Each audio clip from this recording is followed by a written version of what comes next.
ወቅቱ እጅግ በጣም ቀዝቃዛና ብርዳማ ነበር።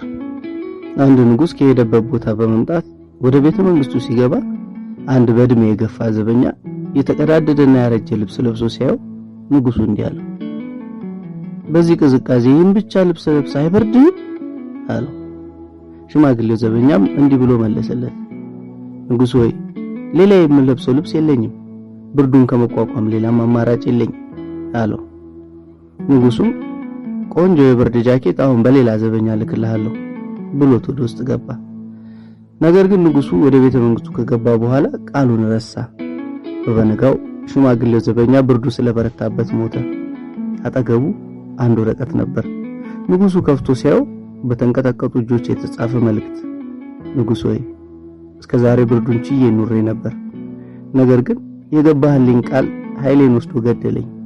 የማታደርገውን ነገር አደርጋለሁ ብለህ ቃል ስትገባ ያንተን ቃል የሚጠብቁ ሰዎች ምን ያህል እንደሚጎዱ አትርሳ። መቼ የህይወትን አቅጣጫ እንደምትስቱት አታውቁም። ከመቻል ወደ አለመቻል፣ ከመሄድ ወደ አለመሄድ፣ ከመናገር ወደ አለመናገር፣ ጧት ሲሮጥ ያየው አመሻሽ ላይ ስትሮክ መታው ብላችሁ የምትፈሩትን ነገር ቤት ሊገባ ይችላል። ቀጠሮ የሰጣችሁት ጉዳይ ቀጠሯችሁ ጋር ሳትደርሱ ህይወት ሊያመልጣችሁ ይችላል።